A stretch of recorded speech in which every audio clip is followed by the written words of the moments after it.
आज का इस बिंदु में हम आपसे ये बात करना चाहेंगे कि बेरोजगारी है क्या।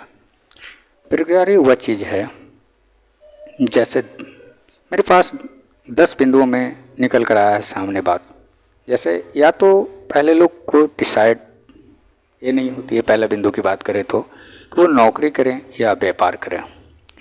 तो जो लोग नौकरी करना चाहते हैं तो वो सिर्फ और सिर्फ पैसा खर्च कर सकते हैं, आने का साधन नहीं है जब तक कि नौकरी नहीं हो जाती। तो ये भी एक बेरोजगारी का बहुत बड़ा मुद्दा है। और यदि हम दूसरा बिंदु की बात करें व्यापार, तो लोग व्यापार ऐसा करते हैं कि जैसे मार्केट में या तो कंपटीशन का व्यापार करते हैं या उनको खरीदी हुई माल में घाटा हो जाता है और उनका कोई सहयोग नहीं मिलता कि हम कैसे क्या करें, व्यापार मेरा चले कैसे। उनका कोई मार्गदर्शन नहीं होता है, जैसे उनकी इरादा होता है वैसे वो खर्च करते हैं। अब व्यापार में लॉस होना स्वाभाविक है, हमेशा फायदा नहीं होता, और यदि हमेशा फायदा होता तो लोग बेरोजगार नहीं होते। तो इसलिए वैसे चीज़ का आप रोजगार करें जो मार्केट में कंपटीशन ना हो और आसानी से आपके व्यापार में का जो भी खरीदी हुई सामान है उससे बिक्री किया जा सके। चलिए मैं तीसरी चीज़ की बात करता हूँ। व्यापार होना कैसा चाहिए? व्यापार खुद का होना चाहिए और उसमें किसी और भी चीज़ की होना चाहिए, जैसे जानकारी उसके बारे में होना चाहिए।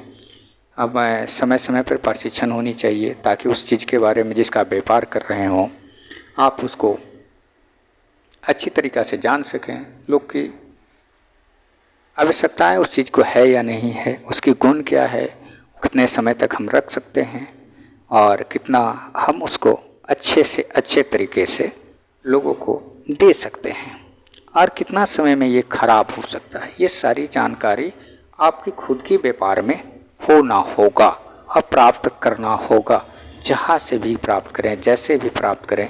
और यदि ये नहीं करते हैं तो आपका व्यापार जो है खुद का भी नहीं चल सकता। चलिए चौथी बात हम ये करते हैं, लोग व्यापार तो करते हैं लेकिन उसमें वैसे चीज़ का व्यापार करते हैं जिसमें या तो सड़ जाता है या तो गल जाता है एक निश्चित समय के बाद, या तो उन्हें रखने की जगह नहीं होती है या तो ऐसे परिस्थितियाँ या हालात को बना देती है जिससे कि वो सड़ने पर मजबूर हो जाए। तो अच्छा व्यापार में वैसा कार्य करना है जिसमें कि सड़े गले नहीं और यथासंभव हो सके तो आपका एक दूसरा पार्टनर भी उस चीज़ को बेच सके।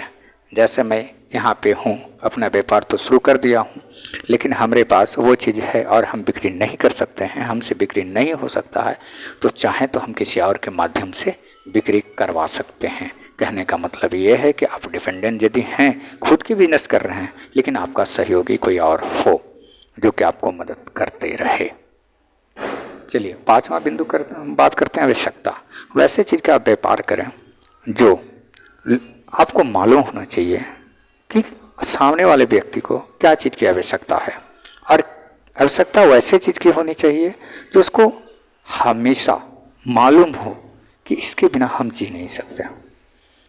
तभी आपकी जो है वो व्यापार का मूल समझेंगे और उन आवश्यकताओं के आधार पर ही आपके व्यापार एक लंबे खासे स्तर पर चलेंगे। छठा बात करते हैं बाजार में उपलब्धता।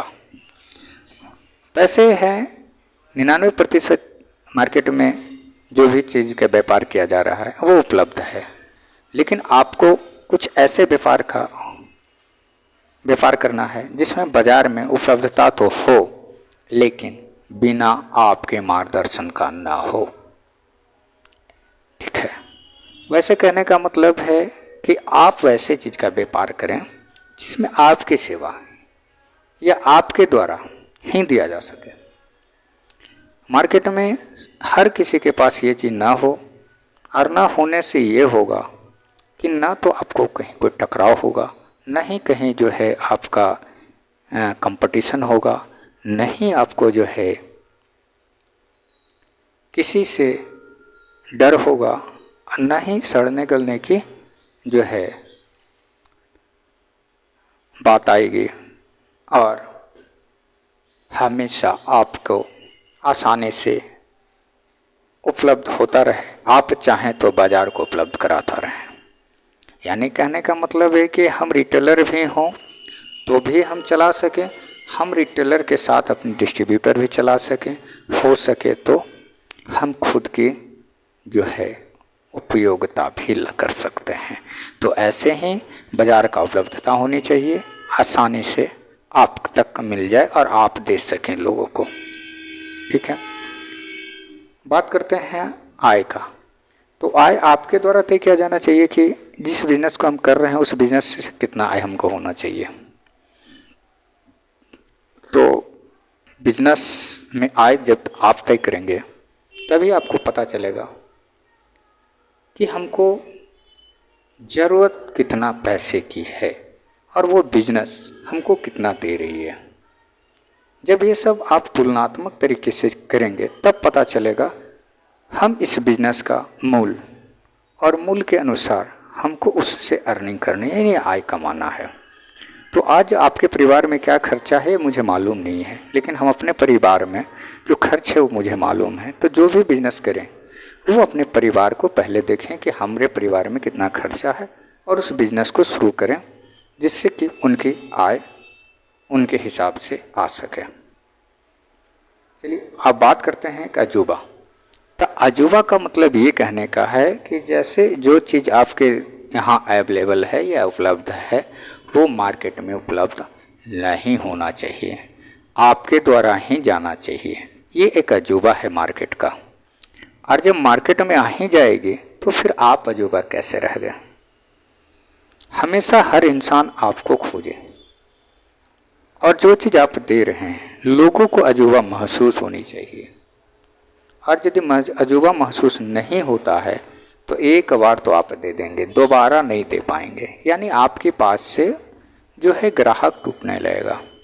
इसलिए कोई भी चीज़ एक अजूबे तरीके से करें और अजूबा चीज़ को रखें जिससे कि आप हमेशा हमेशा हमेशा के लिए आपके पास वो खोजता हुआ पहुँचे।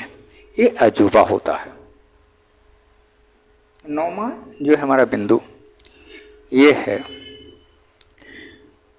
कि कमाया हुआ पैसा आप किसी और को ना दें। कहने का मतलब बाज़ार में जितने भी प्रकार का आप बिजनेस तो करते हैं या जिस भी प्रकार से आप पैसा तो कमाते हैं, एक निश्चित समय तक, जैसे 28, 29, 30 साल तक जो पैसा कमाते हैं उसके बाद आप या तो डॉक्टर साहब को दे देते हैं पैसा या वकील साहब को दे देते हैं पैसा। ये दो चीज़ से आप बचें। व्यापार में आप